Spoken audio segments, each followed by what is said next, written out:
ನಮಸ್ಕಾರ, ನೀವು ನೋಡ್ತಾ ಇದ್ದೀರಾ ಸ್ಪೀಡ್ ನ್ಯೂಸ್ ಕನ್ನಡ. ನಾನು ಸಂತೋಷ್ ಕಶ್ಯಪ್.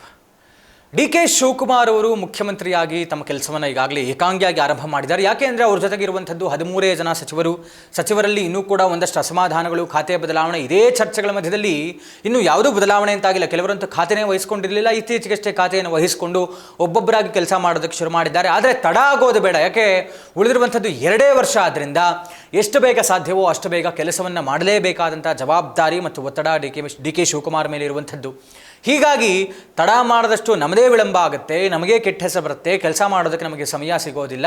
ಹೀಗಾಗಿ ಇವರು ಏನೆಲ್ಲ ಅಂದ್ಕೊಂಡಿದ್ದಾರಲ್ಲ, ಕನಸುಗಳನ್ನು ಕಂಡಿದ್ದಾರಲ್ವಾ, ಅದಕ್ಕೆ ತಕ್ಕ ಹಾಗೆ ನಾನು ಕೆಲಸವನ್ನು ಮಾಡ್ಕೊಂಡು ಹೋಗಲೇಬೇಕು, ಉತ್ತಮವಾದಂಥ ಆಡಳಿತವನ್ನು ಕೊಟ್ಟೆ ಅಂತ ಹೆಸರು ಮಾಡ್ಕೊಳ್ಬೇಕು ಅನ್ನುವಂಥ ಕಾರಣಕ್ಕೆ ಡಿ.ಕೆ. ಶಿವಕುಮಾರ್ ಅವರು ಈಗಾಗಲೇ ಕೆಲಸ ಆರಂಭ ಮಾಡಿರುವಂಥದ್ದು ಗೊತ್ತೇ ಇದೆ. ಇವರ ಸಚಿವ ಸಂಪುಟದಲ್ಲಿ ಅಂದರೆ ಒಟ್ಟಾರೆ ಇರುವಂಥ 33 ಸ್ಥಾನಗಳ ಪೈಕಿ ಈಗಾಗಲೇ ಬರೀ 13 ಜನ ಭರ್ತಿಯಾಗಿರುವಂಥದ್ದು. ಉಳಿದಿರುವಂಥ 20 ಜನ ಅಂದರೆ ಡಿ.ಕೆ. ಶಿವಕುಮಾರ್ ಅವರ ಸಚಿವ ಸಂಪುಟದ ಮಿಕ್ಕಂತಹ 20 ಸ್ಥಾನಗಳ ಭರ್ತಿ ಆಗಬೇಕಾಗಿದೆ. ಅದನ್ನು ಡಿಲೇ ಮಾಡೋದು ಬೇಡ, ಯಾಕೆ ಅಂದರೆ ನಮಗೆ ಬಹಳ ಸಮಯ ಕಮ್ಮಿ ಇರುವಂಥದ್ದು. ಹೀಗಾಗಿ ಒಂದೇ ಸ್ಟ್ರೆಚ್ನಲ್ಲಿ ಆ 20 ಸ್ಥಾನಗಳನ್ನು ತುಂಬಿಬಿಡಿ, ಎಲ್ಲ ಇಲಾಖೆಯನ್ನು ವಹಿಸಿಕೊಳ್ಳಿ, ಜಿಲ್ಲಾ ಉಸ್ತುವಾರಿ ಸಚಿವರ ನೇಮಕ ಆಗಲಿ, ಟೇಕ್ ಆಫ್ ಆಗಲಿ ಸರ್ಕಾರ ಅನ್ನುವಂಥ ಲೆಕ್ಕಾಚಾರದಲ್ಲಿ ಡಿ.ಕೆ. ಶಿವಕುಮಾರ್ ಅವರು ಇರುವಂಥದ್ದು. ಈಗಾಗಲೇ ಮಾಜಿ ಮುಖ್ಯಮಂತ್ರಿಗಳಾಗಿರುವಂಥವರು ಸಿದ್ದರಾಮಯ್ಯನವರು 3 ವರ್ಷ ಅಧಿಕಾರವನ್ನು ಮಾಡಿ ಕೆಳಗಿಳಿದಿರುವಂಥವರು ಅವರು ಅಷ್ಟು ಸುಮ್ಮನೆ ಕೂತ್ಕೊಂಡ್ಬಿಡ್ತಾರಾ, ಅಷ್ಟು ಸುಲಭವಾಗಿ ಸುಮ್ಮನೆ ಇದ್ದು ಬಿಡ್ತಾರಾ? ಎಲ್ಲವೂ ಕೂಡ ಎಲ್ಲೋ ಒಂದು ಕಡೆ ಅವರ ಅಹಿಂದ ನಾಯಕರಾಗಿ ಗುರುತಿಸ್ಕೊಂಡಿದ್ದು, ಇಷ್ಟೆಲ್ಲ ಮಾಸ್ ಲೀಡರ್ಶಿಪ್ ಇಟ್ಕೊಂಡಿರುವಂಥ ಸಿದ್ದರಾಮಯ್ಯನವರು ತಮ್ಮ ಪ್ರಾಬಲ್ಯ ಬಿಟ್ಟು ಹೋಗೋದಕ್ಕೆ ಬಿಟ್ಟುಬಿಡ್ತಾರಾ ಕಾಂಗ್ರೆಸ್ ಪಾಳ್ಯದಲ್ಲಿ? ಅಂದರೆ ಈಗ ಡಿ.ಕೆ. ಶಿವಕುಮಾರ್ ಅವರ ಕೆಲಸಗಳು ಜನಪ್ರಿಯತೆ ಹೆಚ್ಚಾಗ್ತಾ ಇರುವಂಥ ಸಂದರ್ಭದಲ್ಲಿ ಈ ಗ್ರಾಮ ಪಂಚಾಯಿತಿ ಅಧ್ಯಕ್ಷ ಸ್ಥಾನವನ್ನೇ ಬಿಟ್ಕೊಡೋದಕ್ಕೆ ಬಹಳ ಕಷ್ಟಪಡ್ತಾರೆ. ಅಂಥದ್ರಲ್ಲಿ ಮುಖ್ಯಮಂತ್ರಿ ಸ್ಥಾನವನ್ನು ಬಿಟ್ಟುಕೊಟ್ಟಿರುವಂಥವರು ಕಾಂಗ್ರೆಸ್ ಪಕ್ಷದಲ್ಲಿ ತಮ್ಮ ಒಂದು ಪ್ರಾಬಲ್ಯ ಕಮ್ಮಿ ಆಗೋದಕ್ಕೆ ಸುಮ್ಮನೆ ಬಿಟ್ಟುಬಿಡ್ತಾರಾ ಸಿದ್ದರಾಮಯ್ಯನವರು? ಹೀಗಾಗಿ ಅವರು ತಮ್ಮ ಹಿಡಿತವನ್ನು ಸಾಧಿಸೋದಕ್ಕೆ ತಮ್ಮದೇ ಆದಂಥ ಆಪ್ತಬಣವನ್ನು ಮುಂದಿಟ್ಟುಕೊಂಡು ಹೈಕಮಾಂಡ್ ಜೊತೆಗೆ ನಿರಂತರವಾದಂಥ ಸಂಪರ್ಕದಲ್ಲಿದ್ದಾರೆ ಅಂತ ಹೇಳಲಾಗ್ತಾ ಇದೆ. ಅದರಲ್ಲೂ ಕೂಡ ಪ್ರಮುಖವಾಗಿ ಎಐಸಿಸಿ ಅಧ್ಯಕ್ಷ ಮಲ್ಲಿಕಾರ್ಜುನ್ ಖರ್ಗೆ ಅವರು ಈ ಬಾರಿ ರಾಜ್ಯಸಭೆಗೆ ಮತ್ತೊಮ್ಮೆ ಅವಿರೋಧವಾಗಿ ಆಯ್ಕೆಯಾಗಿದ್ದಾರೆ. ಮಲ್ಲಿಕಾರ್ಜುನ್ ಖರ್ಗೆ ಅವರು ಕರ್ನಾಟಕದವರು, ಬಹಳ ಹಿರಿಯ ರಾಜಕಾರಣಿ, ಬಹಳಷ್ಟು ಬಾರಿ ಸಂಸದರಾಗಿ ಕೆಲಸ ಮಾಡಿರುವಂಥವರು, ದೇಶದ ಅಂದರೆ ಕೇಂದ್ರದ ರಾಜಕಾರಣದಲ್ಲೂ ಕೂಡ ಉತ್ತಮವಾದಂಥ ಕೆಲಸ ಮಾಡಿರುವಂಥವರು. ಈಗ ಎಐಸಿಸಿ ಸಾರಥಿಯಾಗಿ ಮುನ್ನಡೆಸ್ಕೊಂಡು ಹೋಗ್ತಾ ಇದ್ದಾರೆ. ಅವರು ಕೂಡ ಮುಖ್ಯಮಂತ್ರಿ ಆಗುವಂಥ ಎಲ್ಲ ಅರ್ಹತೆ ಇದ್ದಂಥವರು, ಅವಕಾಶ ಕೈತಪ್ಪು ಹೋಗಿರುವಂಥವರು. ದಲಿತ ಮುಖ್ಯಮಂತ್ರಿ ಅನ್ನುವಂಥದ್ದು ಏನಿತ್ತಲ್ಲ ಕೂಗು, ಅದಕ್ಕಾಗಿ ಮಲ್ಲಿಕಾರ್ಜುನ್ ಖರ್ಗೆ ಅವರು ಕೂಡ ಮುಖ್ಯಮಂತ್ರಿ ಆಗಬೇಕಾಗಿತ್ತು, ಆದರೆ ಅವಕಾಶ ಕೈತಪ್ಪು ಹೋಗಿತ್ತು. ಹೀಗಾಗಿ ಹಿರಿಯ ರಾಜಕಾರಣಿಗಳಂತೇನಿದ್ದಾರಲ್ಲ, ಅಂದರೆ ಒಂದರ್ಥದಲ್ಲಿ ವಿಶ್ರಾಂತ ರಾಜಕಾರಣದಲ್ಲಿರುವಂಥವರು. ಇನ್ನೇನು ಮಲ್ಲಿಕಾರ್ಜುನ್ ಖರ್ಗೆ ಅವ್ರದ್ದು ಈಗೇನು ಲಾಸ್ಟ್ ಟರ್ಮ್ ಇದು. ಹೀಗಾಗಿ ಅವರ ಪುತ್ರ ಪ್ರಿಯಾಂಕ್ ಖರ್ಗೆ ಅವರನ್ನು ಮುಂದೆ ತರುವಂತಹ, ಅವರಿಗೆ ಒಳ್ಳೊಳ್ಳೆ ಅವಕಾಶವನ್ನು ಮಾಡಿಕೊಡುವಂಥ ಲೆಕ್ಕಾಚಾರದಲ್ಲಿ ಮಲ್ಲಿಕಾರ್ಜುನ್ ಖರ್ಗೆ ಅವರಿದ್ದಾರೆ. ಸಿದ್ದರಾಮಯ್ಯನವರು ಮುಖ್ಯಮಂತ್ರಿ ಸ್ಥಾನದಿಂದ ಇಳಿದಂಥ ನಂತರದಲ್ಲಿ ಅವರ ಪುತ್ರ Yathindra Siddaramaiah, is not MLA, again MLC ಆಗಿ ಅವರಿಗೆ ಸಚಿವ ಸ್ಥಾನ ಸಿಕ್ಕಿದೆ.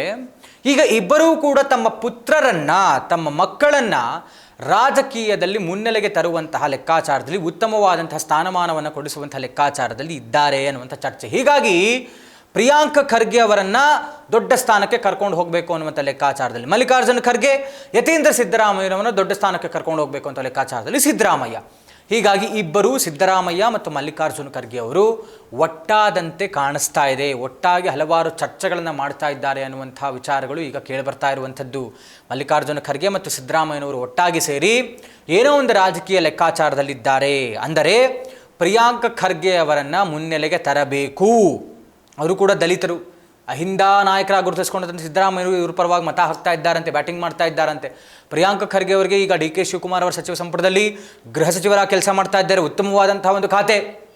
ಇದಾದ ನಂತರ ಮುಂದಿನ ಟರ್ಮ್ 2028ರ ಚುನಾವಣೆ ಏನಾಗುತ್ತಲ್ಲ, ಆ ಸಂದರ್ಭಕ್ಕೆ ಎಲ್ಲಾದರೂ ಪ್ರಿಯಾಂಕ್ ಖರ್ಗೆ ಅವರನ್ನು ಮುಖ್ಯಮಂತ್ರಿ ಅಭ್ಯರ್ಥಿಯಾಗಿ ಘೋಷಣೆ ಮಾಡಬೇಕು ಅನ್ನುವಂಥ ಲೆಕ್ಕಾಚಾರದಲ್ಲಿ ಮಲ್ಲಿಕಾರ್ಜುನ ಖರ್ಗೆ ಮತ್ತು ಸಿದ್ದರಾಮಯ್ಯನವರು ಇದ್ದ ಹಾಗೆ ಕಾಣಿಸ್ತಾ ಇದೆ.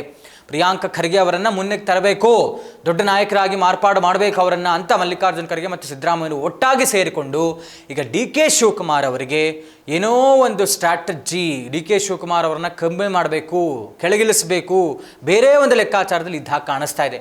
ಡಿ.ಕೆ. ಶಿವಕುಮಾರ್ 2 ವರ್ಷಕ್ಕೆ ಮುಖ್ಯಮಂತ್ರಿ ಆಗಿರ್ತಾರೆ. ಯಾವ ರೀತಿ ಕೆಲಸ ಮಾಡ್ತಾರೆ, ಏನೇನು ಮಾಡ್ತಾರೆ ಅದೆಲ್ಲವನ್ನೂ ಕೂಡ ನೋಡಬೇಕು.